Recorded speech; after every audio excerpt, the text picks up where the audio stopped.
Hi friends, പുതിയൊരു വീഡിയോയിലേക്ക് എല്ലാവർക്കും സ്വാഗതം. കൈലാഷ് പാർവതിയെ ഗുണ്ടകൾ കൊല്ലാൻ വേണ്ടി ശ്രമിച്ചു എന്ന് കേട്ടതോടുകൂടി പോലീസിനെ വിവരം അറിയിക്കാമെന്ന് പറയുമ്പോൾ ഇത് പറയണേ, ഇങ്ങനെ ഒരു ഫംഗ്ഷന്റെ സമയത്ത് ഇനിയിപ്പോ നമ്മളെ വിളിച്ചവരുടെ മുന്നിൽ പോലീസുകാരെ ഒന്നും ഇനി വിളിക്കേണ്ട, നമുക്ക് നാളെ ഇതിന്റെ പേരിൽ പോലീസിന് ഒരു കംപ്ലൈന്റ് കൊടുക്കാം എന്ന് പറയട്ടെ. അപ്പോൾ പാർവതിയും പറയണ, അതാണ് നല്ലത് സാർ. ഇപ്പൊ എനിക്ക് ഒരു കുഴപ്പവുമില്ലല്ലോ സാർ, ഇപ്പോ ഈ ചടങ്ങ് ഭംഗിയായിട്ട് നടത്താനുള്ള കാര്യങ്ങൾ ചെയ്യണമെന്ന് പറയണ. അങ്ങനെ കൈലാഷ് അകത്തേക്ക് പോവാൻ ഒരുങ്ങാണ്. അപ്പോഴത്തേക്കും കൈലാഷിന്റെ കയ്യിലുള്ള ആ ഒരു ഫ്ലവറിന്റെ ബൊക്ക പാർവതിയുടെ കയ്യിലേക്ക് കൊടുക്കാട്ടോ. പാർവതി, "നീ ഇത് വാങ്ങിക്കൂ" പറഞ്ഞ് കൊടുക്കുമ്പോ പാർവതി അത് വാങ്ങിക്കാൻ ചെറിയ മടിയോട് കൂടി നിൽക്കാണ്. അപ്പോ നിർബന്ധിച്ച് പാർവതിയോട്, "ഇത് വാങ്ങിക്ക് പാർവതി" എന്ന് കൈലാഷ് പറയാണ്. അങ്ങനെ പാർവതി ആ ബൊക്ക വാങ്ങിക്കാണ്. അങ്ങനെ കൈലാഷും അമ്മയും മുക്തയും പികെആറും കൂടി അകത്ത് പോവാണ്. പാർവതി, "എനിക്ക് ഇവരോടൊക്കെ ഒന്ന് സംസാരിക്കണം" എന്ന് പറയാണ് കൈലാഷിനോട്. കൈലാഷ് പാർവതിയെ അകത്തേക്ക് വിളിക്കുന്ന സമയത്ത് അങ്ങനെ പ്രിയം പറയണേ, "നിനക്ക് കുഴപ്പമൊന്നുമില്ലല്ലോ, നീ ഇവിടേക്ക് വരുന്നുണ്ടെങ്കിൽ എന്നെ ഒന്ന് അറിയിക്കാമായിരുന്നില്ലേ? ഞാൻ നിന്നെ വന്ന് ഇവിടേക്ക് കൂട്ടിക്കൊണ്ടുവരുമായിരുന്നല്ലോ, നീ എന്താ എന്നോട് പറയാതിരുന്നത്? അതുകൊണ്ടല്ലേ ഇങ്ങനെയുള്ള പ്രശ്നങ്ങളൊക്കെ ഉണ്ടായത്. ഭാഗ്യത്തിനാണ് കൃത്യസമയത്ത് അവിടെ അരവിന്ദ് സാർ എത്തിയത്, അല്ലായിരുന്നെങ്കിൽ എന്താ ഉണ്ടാവുക? ഇനിയിപ്പോ ഏതായാലും നീ ഇവിടേക്ക് വന്നത് വന്നു. ഇനിയിപ്പോ കൈലാഷ് സാറിനോട് നീ ഇതിനെക്കുറിച്ചൊന്നും പറയാൻ പോവണ്ട, എന്നോട് ഞാൻ പറഞ്ഞതുപോലെ ചെയ്താൽ മതി." അപ്പോ പാർവതി പറയണ, "അല്ല പ്രിയൻചേട്ടാ, എന്നോട് കൈലാഷ് സാർ എന്തെങ്കിലും പറയുകയാണെങ്കിൽ ഞാൻ ഉറപ്പായും പ്രിയൻചേട്ടനെയാണ് ഞാൻ സ്നേഹിക്കുന്നു എന്നുള്ള കാര്യം ഞാൻ പറയും" എന്നും പറഞ്ഞ് പാർവതി അകത്ത് പോവാണ്.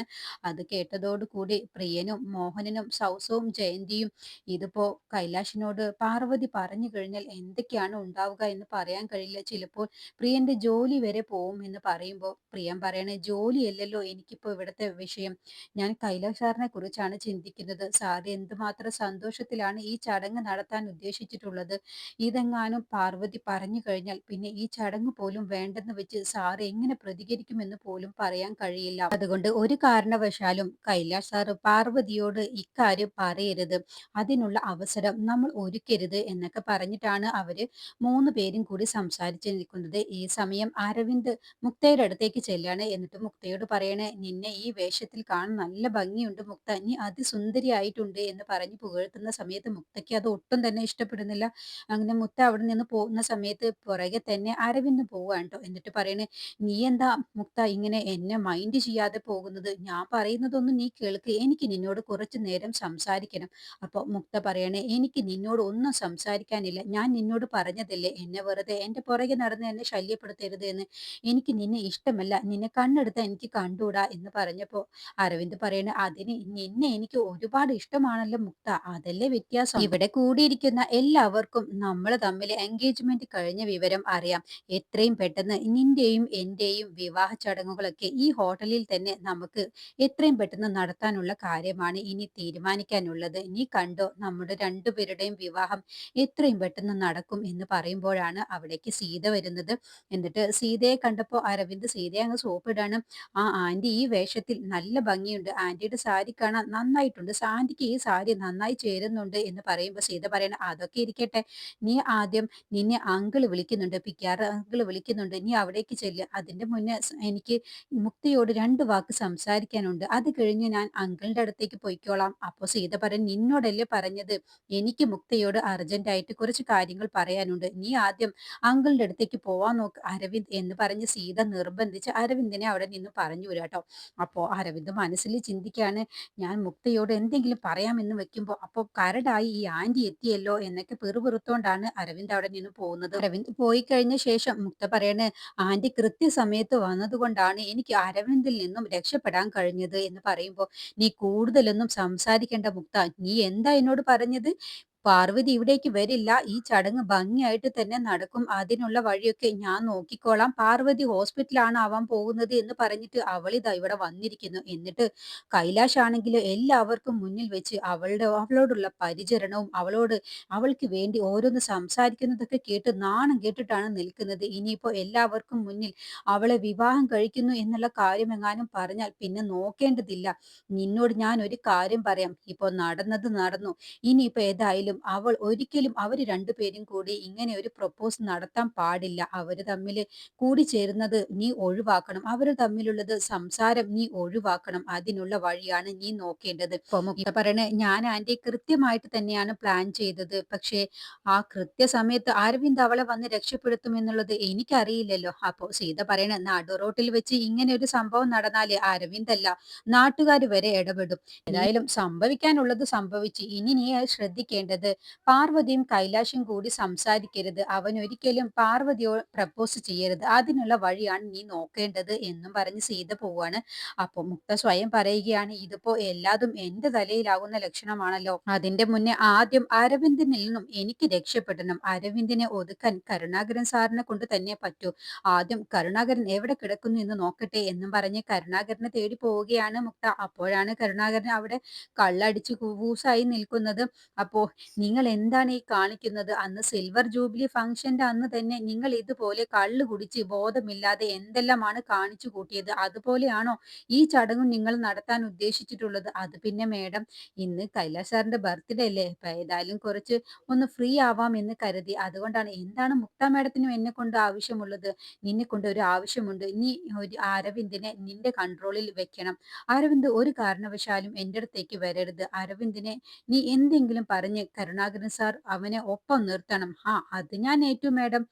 എങ്കിൽ അന്നത്തെ പോലെ ഏറ്റു എന്ന് പറഞ്ഞ് ഫിറ്റായി ബോധമില്ലാതെ നടക്കരുത് എന്നും പറഞ്ഞിട്ടാണ് മുക്ത പോകുന്നത്. അങ്ങനെ കരുണാകരൻ അരവിന്ദിനെ നോക്കുന്ന സമയത്താണ് അരവിന്ദ് അവിടെ നിൽക്കുന്നത്. അപ്പോ കരുണാകരൻ പറയണ, ഞാൻ സാറിനെയാണ് നോക്കി നടക്കുന്നത്. എനിക്കൊരു കമ്പനിക്ക് വേണ്ടിയാണ്. സാറ് വരുന്നുണ്ടോ? അപ്പോ അരവിന്ദ് പറയണേ, ആൽക്കഹോളിനേക്കാളും എനിക്ക് പ്രധാനപ്പെട്ടത് എനിക്ക് മുക്തയുടെ സ്നേഹമാണ്. അതുകൊണ്ട് എനിക്ക് മുക്തയെ മതി. എനിക്കിപ്പോ തൽക്കാലം മദ്യമൊന്നും വേണ്ട എന്നും പറഞ്ഞ് അരവിന്ദ് അവിടെ നിന്ന് പോവാട്ടോ. അതോടുകൂടി കരുണാകരൻ മനസ്സിൽ പറയുകയാണ്, ഒരാള് എനിക്ക് അരവിന്ദിനെ വേണ്ടെന്ന് പറയുന്നു, മറ്റൊരാള് എനിക്ക് മുക്തയെ വേണമെന്ന് പറയുന്നു. അവര് തമ്മിൽ എന്തെങ്കിലും ആയിക്കോട്ടെ, എനിക്ക് എന്തായാലും കുറച്ച് കുടിക്കണം എന്ന് പറഞ്ഞുകൊണ്ട് കരുണാകരൻ കള്ളു കുടിക്കുകയാണ്. ഈ സമയം പ്രിയനും ജയന്തിയും സൗസവും മോഹനനും പാർവതിയും കൂടി സംസാരിക്കാണ്. പ്രിയൻ പാർവതിയോട് പറയണ, കൈലാഷ് സാർ നിന്നെ എന്തെങ്കിലും പറഞ്ഞ് നിന്നോട് സംസാരിക്കാൻ വിളിക്കും. പക്ഷെ നീ അതിൽ നിന്നും എങ്ങനെയെങ്കിലും ഒഴിവാവണം. നീ ഒരു കാരണവശാലും കൈലാഷ് സാറിനോട് സംസാരിക്കാൻ നീ ഒരുങ്ങരുത് എന്ന് പറയുമ്പോഴാണ് കൈലാഷ് അവിടേക്ക് വരുന്നത്. എന്നിട്ട് പാർവതിയോട് കൈലാഷ് പറയാണ്, എനിക്ക് പാർവതിയോട് തനിച്ച് കുറച്ച് സംസാരിക്കാനുണ്ട്, ഒന്ന് ഇങ്ങ് വരുമോ എന്ന് പറയുമ്പോൾ മോഹനൻ പെട്ടെന്ന്, അല്ല കൈലാഷ് സാർ, ഇനിയിപ്പോ ഇന്നത്തെ ദിവസം സാറിന് ഇപ്പൊ എല്ലാ VIP കളും വന്നു പൊതിയും. അപ്പോ സാറിന് പാർവതി വാങ്ങിയ ആ ഗിഫ്റ്റ് തരാൻ കഴിയില്ല. അതുകൊണ്ട് പാർവതി സാറിന് വേണ്ടി വാങ്ങിച്ചു കൊണ്ടുവന്ന ആ ഗിഫ്റ്റ് ആദ്യം വാങ്ങിയിട്ട് എന്നിട്ട് സംസാരിക്കാം എന്ന് പറയട്ടെ. അങ്ങനെ സൗസു ആ ഗിഫ്റ്റുമായിട്ട് വരികയാണ്. അപ്പോ കൈലാഷിന്, പാർവതി നീ എനിക്ക് വേണ്ടി ഗിഫ്റ്റ് വാങ്ങിയെന്നോ? അപ്പോ അതെ സാർ. അപ്പോ എന്നാ ഇപ്പൊ തന്നെ ഞാൻ അത് തുറന്നു നോക്കും എന്ന് പറഞ്ഞ് പാർവതി കൊടുത്ത ആ ഗിഫ്റ്റ് അപ്പൊ തന്നെ തുറക്കുകയാണ് ട്ടോ. അപ്പോ പാർവതിയോട് ചോദിക്കുന്നുണ്ട്, എനിക്കിതിൽ എന്താണെന്നുള്ളത് അറിയാനുള്ള ആകാംക്ഷ കൊണ്ടാണ് പാർവതി, ഞാൻ ഇതൊന്ന് തുറന്നു നോക്കട്ടെ എന്ന് കൈലാഷ് ചോദിക്കുമ്പോ പാർവതി, അതിനെന്താ സാർ, അത് തുറന്നു നോക്കിക്കോളൂ എന്ന് പറയട്ടെ. അങ്ങനെ കൈലാഷ് അത് തുറന്നു നോക്കുന്ന സമയത്ത് അതിൽ ബൈക്ക് കാണുമ്പോൾ, ഇത് ബൈക്കാണല്ലോ എന്ന് പറയും. നീ എന്താ പാർവതി ബൈക്ക് വാങ്ങിയത് എന്ന് ചോദിച്ചപ്പോ പ്രിയം പറയണ, അത് പിന്നെ സാറിന് ബൈക്ക് ഒരുപാട് ഇഷ്ടമാണെന്നുള്ളത് പാർവതി പറഞ്ഞു, അതുകൊണ്ടാണ് ഇത് വാങ്ങിയത്. അപ്പോ സൗസ് ജയന്തിയോട് സ്വകാര്യത്തിൽ പറയണ, അല്ല ജയന്തി ചേച്ചി, നമ്മൾ എല്ലാവരും കൂടിയല്ലേ ഈ സമ്മാനം വാങ്ങിയത്, എന്നിട്ടിപ്പോ എന്താ പാർവതി തനിച്ചു വാങ്ങിയതുപോലെ മോഹൻ ചേട്ടൻ പറഞ്ഞത്? അപ്പോ ജയന്തി പറയണേ, നീ ഒന്നും മിണ്ടാതിരിക്ക് സൗസു, ഇതിപ്പോ അതല്ലല്ലോ പ്രധാനപ്പെട്ട വിഷയം. എങ്ങനെയെങ്കിലും കൈലാഷ് സാറ് പാർവതിയോട് സംസാരിക്കുന്നത് ഒന്ന് തടഞ്ഞു നിർത്തണം. അതിനു വേണ്ടിയാണ് ഇതൊക്കെ ചെയ്യുന്നത്. ഓ അത് ശരി. എന്നിട്ട് കൈലാഷ് പറയണേ, നീ പറഞ്ഞത് ശരിയാണ് പ്രിയ, എനിക്ക് ഒരുപാട് ഇഷ്ടമാണ് ബൈക്ക്. എന്നിട്ട് കൈലാഷ് ആ ബൈക്കിനെ കുറിച്ച് പുകഴ്ത്തി പറയണേ, എനിക്കിത് വല്ലാത്ത ഒരു ഗിഫ്റ്റ് തന്നെയാണ്. എന്റെ ജീവിതത്തിൽ ഏറ്റവും വിലമതിക്കാൻ പറ്റാത്ത ഗിഫ്റ്റാണ് ഇത് പറയുമ്പോൾ പാർവതി പറയണേ, അതെന്താ സാർ അങ്ങനെ പറയുന്നത്? അപ്പൊ കൈലാഷ് പാർവതിയോട് താങ്ക്സ് ഒക്കെ പറയുന്നുണ്ട്. താങ്ക് യു സോ മച്ച് എന്നൊക്കെ പറയുമ്പോൾ, എന്തിനാണ് സാർ ഈ ഒരു ചെറിയ എന്നോട് താങ്ക്സ് ഒക്കെ പറയുന്നത്? ഇവിടെ എത്രയോ VIP കൾ വന്നിട്ടുണ്ട്, അവരൊക്കെ സാറിന് വിലമതിക്കാത്ത ഗിഫ്റ്റുകളാണ് തരുന്നത്. ഇതൊരു ചെറിയ വിലയുടെ ഗിഫ്റ്റ് അല്ലേ, അതെന്തിനാ ഇത്ര വലിയ കാര്യമായി പറയുന്നത്? അപ്പോ കൈലാഷ് പറയണ, പാർവതി എനിക്കത് പറഞ്ഞാൽ മനസ്സിലാവില്ല. നീ എനിക്ക് തന്ന ഈ സമ്മാനമുണ്ടല്ലോ, ഇത് ചെറിയതാണെങ്കിലും ഇതാണ് എനിക്ക് ഇന്ന് കിട്ടിയ ഏറ്റവും വലിയ സമ്മാനം. എനിക്ക് ആര് തന്നെ എത്ര വില കൂടിയ ഗിഫ്റ്റുകൾ തന്നാലും അതൊന്നും ഇതിന്റെ മുന്നിൽ ഒന്നുമല്ല. ഇതിനാണ് വിലമതിക്കാനാവാത്ത ഗിഫ്റ്റായി ഞാൻ കരുതിയിട്ടുള്ളത്. എന്റെ ജീവിതത്തിൽ എനിക്ക് ഏറ്റവും വലിയ ഗിഫ്റ്റായിട്ടാണ് ഇതെനിക്ക് തോന്നിയിട്ടുള്ളത്. എന്തായാലും പാർവതി, എനിക്ക് നിന്നോട് തനിച്ചൊന്ന് സംസാരിക്കണം. അപ്പോ മോഹനൻ ജയന്തിയോട് പറയണ്, ഇനിയിപ്പോ എങ്ങനെ കൈലാഷ് സാറിനെ തടഞ്ഞു നിർത്തും? ഇനിയിപ്പോ എങ്ങനെ അവർ തമ്മിലുള്ള സംസാരം നടഞ്ഞു നിർത്തും?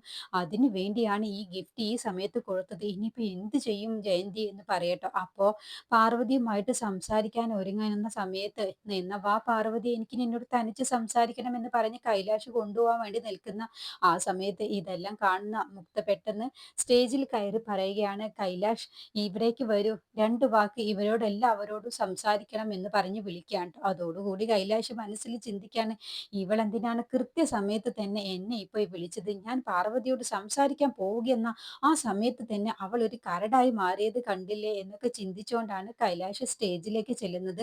എന്നിട്ട് അവിടെ കൂടിയിരിക്കുന്ന എല്ലാവരോടും കൈലാഷ് നന്ദി പറയാണ്. "എൻ്റെ ബർത്ത്ഡേ ഫംഗ്ഷന് എത്തിയ എല്ലാവരോടും ഒരുപാട് നന്ദിയുണ്ട്" എന്നൊക്കെ പറഞ്ഞ് 2 വാക്ക് കൈലാഷ് സംസാരിക്കുകയാണ് ട്ടോ. അത് കഴിഞ്ഞ് വീണ്ടും പാർവതിയോട് സംസാരിക്കാൻ വേണ്ടി കൈലാഷ് ഒരുങ്ങുന്ന സമയത്ത് കൈലാഷിനോട് മുക്ത പറയാണ്, "അല്ല കൈലാഷ്, ഇന്നത്തെ ചടങ്ങിൽ എല്ലാവരും പങ്കെടുക്കാൻ വന്നതല്ലേ, അപ്പോ 2 സ്റ്റെപ്പ് വെക്കാമെന്ന് പറഞ്ഞ് ഡാൻസ് കളിക്കാൻ വേണ്ടി വിളിക്കാണ്." അപ്പോൾ കൈലാഷ് പാർവതിയാണ് വിളിക്കുന്നത്. "പാർവതി, നീ വാ, നമുക്ക് ഡാൻസ് കളിക്കാം" എന്ന് പറയുമ്പോൾ, "അയ്യോ സാർ, വേണ്ട. അതെന്താ നീ അങ്ങനെ പറഞ്ഞത്? സിൽവർ ജൂബിലി ഫംഗ്ഷന്റെ അന്ന് നമ്മൾ നല്ലതുപോലെ ഡാൻസ് കളിച്ചതാണല്ലോ. നീ വാ പാർവതി" എന്ന് പറഞ്ഞ് നിർബന്ധിച്ച് പാർവതിയുടെ കൈ പിടിച്ച് ഡാൻസ് കളിക്കാൻ വേണ്ടി കൈലാഷ് വിളിക്കുമ്പോഴത്തേക്കും മുക്ത വന്ന് കൈലാഷിന്റെ കൈ അങ്ങ് പിടിക്കുകയാണ്. എന്നിട്ട്, "വാ കൈലാഷ്, നമുക്ക് 2 പേർക്കും ഡാൻസ് കളിക്കാം" എന്ന് പറഞ്ഞ് 2 പേരും കൂടി ചേർന്ന് ഡാൻസ് കളിക്കാണ്ട്. അങ്ങനെ മുക്ത കൈലാഷിനെ പാർവതിയോട് സംസാരിക്കാൻ ഒരുങ്ങുന്ന ഓരോ സമയത്തും അവിടെ നിന്ന് തടയുകയാണ്. എന്നിട്ട് മുക്തയോടൊപ്പം കൈലാഷ് ഡാൻസ് കളിക്കുമ്പോഴും പാർവതിയെ തന്നെ നോക്കിയിട്ടാണ് കൈലാഷ് ഡാൻസിന്റെ ഓരോ സ്റ്റെപ്പും വെക്കുന്നത്. അതോടുകൂടി പിന്നെ പാർവതിക്ക് അവിടെ നിൽക്കാൻ കഴിയുന്നില്ല. എങ്ങനെ ഞാൻ സാറിൽ നിന്നും രക്ഷപ്പെടും? സാറെങ്ങാനും എന്നോട് എന്തെങ്കിലും പറഞ്ഞാൽ ഉറപ്പായും ഞാൻ പ്രേം ചേട്ടനെയാണ് ഇഷ്ടമുള്ളത് എന്നുള്ള കാര്യം ഞാൻ തുറന്നു പറയും എന്നൊക്കെ ചിന്തിച്ചിട്ടാണ് പാർവതി അവിടെ നിൽക്കുന്നത്. അങ്ങനെ കൈലാഷ് ഓരോ സ്റ്റെപ്പ് വെക്കുമ്പോഴും മുക്തയോടൊപ്പം ഓരോ സ്റ്റെപ്പ് വെക്കുമ്പോഴും പാർവതിയെ തന്നെ നോക്കി നിൽക്കുമ്പോൾ പെട്ടെന്ന് പാർവതി അവിടെ നിന്ന് അങ്ങ് പോവുകയാണ് ട്ടോ. പാർവതി പോയതോട് കൂടി കൈലാഷ്, "ഇതെന്ത് പറ്റി? പാർവതി എന്താ പോയത്?" എന്ന് മനസ്സിൽ ചിന്തിച്ചുകൊണ്ട് ആ ഡാൻസിൽ നിന്ന് അങ്ങ് പോവുകയാണ്. അപ്പോൾ മുക്ത, "കൈലാഷ്, എവിടേക്കാ പോകുന്നത്?" എന്ന് ചോദിക്കുമ്പോൾ കൈലാഷ് ഒന്നും മിണ്ടുന്നില്ല. അങ്ങനെ കൈലാഷിനോടൊപ്പം മുക്ത പോവാൻ ഒരുങ്ങുമ്പോൾ പെട്ടെന്ന് അരവിന്ദ് വന്ന് മുക്തയുടെ കൈയങ്ങ് പിടിക്കാണ്. "വാ, നമുക്ക് 2 പേർക്കും കൂടി സ്റ്റെപ്പ് വെക്കാമെന്ന്" പറയുമ്പോൾ, "ഇല്ല, ഞാനൊന്നുമില്ല അരവിന്ദ്, അത് പറ്റില്ല. നീ എന്നോടൊപ്പം ഒന്ന് ഡാൻസ് കളിക്കണം" എന്ന് പറഞ്ഞ് അരവിന്ദ് നിർബന്ധിച്ച് മുക്തയെ കൊണ്ട് ഡാൻസ് കളിപ്പിക്കും. അങ്ങനെ 2 പേരും കൂടി ചേർന്ന് ഡാൻസ് കളിക്കാണ്. അപ്പോഴത്തേക്കും പ്രിയനും മോഹനനും ജയന്തിയും സൗസവും പാർവതിയുടെ അടുത്തേക്ക് പോവാൻ ഒരുങ്ങുമ്പോൾ പാർവതിയെ അവിടെ ഒന്നും കാണുന്നില്ല. അപ്പോഴാണ് കൈലാഷ് പ്രിയന്റെ അടുത്തേക്ക് ചെല്ലുന്നത്. എന്നിട്ട് പ്രിയനെ മാറ്റി നിർത്തി സംസാരിക്കാണ്. "എനിക്ക് പാർവതിയോട് ഇപ്പൊ തന്നെ സംസാരിക്കണം. എൻ്റെ മനസ്സിലുള്ള ആഗ്രഹം എനിക്ക് തുറന്നു പറയണം. അതിന് എന്നെ സഹായിക്കാൻ കഴിയുന്നത് പ്രിയന് മാത്രമാണ്. അതുകൊണ്ട് പ്രിയ, നീ ചെന്ന് പാർവതിയോട് 'ഞാൻ ഇവിടെയുണ്ട്, ഇവിടേക്ക് കൊണ്ടുവാ. നീ വിളിച്ചാൽ ഉറപ്പായും പാർവതി വരും. നീ ഒന്ന് വിളിച്ചോണ്ട് വാ' എന്ന് പറഞ്ഞ് നിർബന്ധിച്ച് പ്രിയനെ പറഞ്ഞു വിടാട്ടോ. അപ്പൊ കൈലാഷ് അങ്ങനെ പറഞ്ഞ സ്ഥിതിക്ക്, "എനിക്ക് എങ്ങനെ ഇനി തടയാൻ കഴിയും എന്നുള്ള വിഷമത്തോടു കൂടിയാണ് ഞാൻ എങ്ങനെ പോയി പാർവതിയോട് ഇക്കാര്യം പറയും എന്നുള്ള ആ ഒരു സങ്കടത്തോടു കൂടിയാണ് കൈലാഷിനോട് ഒന്നും പറയാൻ കഴിയാതെ പ്രിയൻ താഴേക്ക് ഇറങ്ങി പോകുന്നത്. അതിന്റെ മുന്നേ പ്രിയനും പാർവതിയും കൂടി ഒന്ന് സംസാരിക്കുന്നുണ്ട്. "നീ തൽക്കാലം കൈലാഷിനോട് ഒന്നും പറയരുത്" എന്ന് പ്രിയൻ പറയുന്ന സമയത്ത് പാർവതി പറയാണ്, "ഇല്ല, ഞാൻ ഉറപ്പായും കൈലാഷ് സാർ എന്നോട് പറഞ്ഞാൽ ഞാൻ എല്ലാ സത്യവും ഞാൻ പറയും പ്രിയൻചേട്ടാ. പ്രിയൻചേട്ടൻ എത്ര പറഞ്ഞിട്ടും കാര്യമില്ല. എനിക്ക് ഇനി അദ്ദേഹത്തെ ഇങ്ങനെ പറ്റിക്കാൻ കഴിയില്ല. എന്തിനാണ്? എന്നെക്കൊണ്ട് അത് കഴിയില്ല. ഞാൻ ഉറപ്പായും പറയും. എനിക്കത് താങ്ങാൻ കഴിയുന്നില്ല" എന്ന് പറയുമ്പോൾ, "എന്തിനാണ് അദ്ദേഹത്തെ വെറുതെ ഒരു കോമാളിയാക്കുന്നത്" എന്ന് പറയുമ്പോൾ പ്രിയൻ പറയാണ്, "നീ പറയണ്ട, ഞാൻ തന്നെ പറഞ്ഞോളാം. പക്ഷെ ഈ ചടങ്ങ് വെറുതെ അലങ്കോലമാകരുത് എന്ന് കരുതിയാണ് പാറു ഞാൻ ഈ പറയുന്നത്. നീ എന്നെ ഒന്ന് മനസ്സിലാക്ക്. ഞാൻ തന്നെ കൈലാഷ് സാറിനോട് നമ്മൾ തമ്മിലുള്ള സ്നേഹത്തെക്കുറിച്ച് ഞാൻ പറഞ്ഞോണ്ട്, നീ എനിക്ക് കുറച്ച് സാവകാശം താ" എന്ന് പറയുമ്പോൾ പാർവതി അത് കേൾക്കാൻ കൂട്ടാക്കുന്നില്ല. അങ്ങനെ പാർവതിയെ തെരഞ്ഞ് താഴേക്ക് പ്രിയൻ ചെല്ലുന്ന സമയത്ത് മോഹനെ കാണാണ്. എന്നിട്ട് പാർവതി എവിടെയെന്ന് ചോദിക്കുമ്പോ അറിയില്ല. പാർവതിയല്ലേ അവിടെ നിന്നിരുന്നത്. ഇപ്പൊ പെട്ടെന്ന് എവിടേക്കാണാവോ പോയത്. നീ കണ്ടതല്ലേ നമ്മളോടൊപ്പം പാർവതി ഉണ്ടായത്. പക്ഷെ അതിനുശേഷം പാർവതിയെ കാണുന്നില്ല. ഇനിയെങ്ങാനും ഹോസ്റ്റലിലേക്ക് തന്നെ തിരിച്ചു പോയിട്ടുണ്ടാകുമോ? അപ്പോഴത്തേക്കും സൗസവും ജയന്തിയും വരികയാണ്. പാർവതി എവിടെ എന്ന് ചോദിക്കുമ്പോ മോഹനൻ ചോദിച്ചപ്പോ സൗസവും ജയന്തിയും പറയും ഞങ്ങള് കണ്ടില്ല. നിങ്ങളോടൊപ്പമല്ലേ ഉണ്ടായിരുന്നത്. പിന്നെ അവിടെ ഡാൻസിന്റെ പരിപാടിയിൽ നിന്നും പാർവതി പോയതോടുകൂടി ഞങ്ങൾ കരുതി ഹോസ്റ്റലിലേക്ക് പോയിട്ടുണ്ടാവും എന്നാണ് കരുതിയത്. എങ്കിൽ നിങ്ങൾ എല്ലാവരും ഒന്ന് തിരയ് എന്ന് പറയട്ടെ. അങ്ങനെ സൗസവും ജയന്തിയും ഒക്കെ മോഹനൊക്കെ പാർവതിയെ തിരയാൻ പോവാണ്. അപ്പൊ പ്രിയം മോഹനോട് പറയാണ് കൈലാഷ് സാർ എന്നോട് ഇക്കാര്യം പറഞ്ഞു. ഞാൻ എങ്ങനെയാണ് പാർവതിയോട് കൈലാഷ് സാർ വിളിക്കുന്നുണ്ട് നീ ഒന്ന് അവിടേക്ക് ചെല്ല് എന്ന് പറയാ.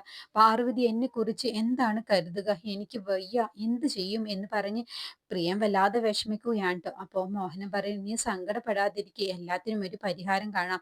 ആദ്യം പാർവതി എവിടെ ഉണ്ട് എന്ന് നോക്കാം എന്ന് പറഞ്ഞ് 4 പേരും കൂടി പാർവതിയെ തിരയുകയാണ് ട്ടോ. അവിടെയൊക്കെ തിരയുകയാണ്. അപ്പോ പെട്ടെന്ന് സൗസേ തെരച്ചിലിന്റെ ഇടയിൽ മുക്തയുടെ ദേഹത്ത് തട്ടുകയാണ്. നിനക്കെന്താടി കണ്ണില്ലേ എന്ന് ചോദിച്ച് മുക്ത ദേഷ്യപ്പെടാണ്. അപ്പൊ സൗസോ പറയാൻ സോറി മേഡം കണ്ടില്ല. ഞാൻ പാർവതിയെ തെരഞ്ഞു നടക്കുകയായിരുന്നു. പാർവതി എവിടെ? പാർവതി എവിടെയാ പോയത്? അറിയില്ല. പാർവതിയെ കാണാനില്ല. കേട്ടപ്പോ മുക്തയ്ക്ക് ടെൻഷൻ ആവാണ്. പാർവതിയെയും കാണാനില്ല, കൈലാഷിനെയും കാണാനില്ല.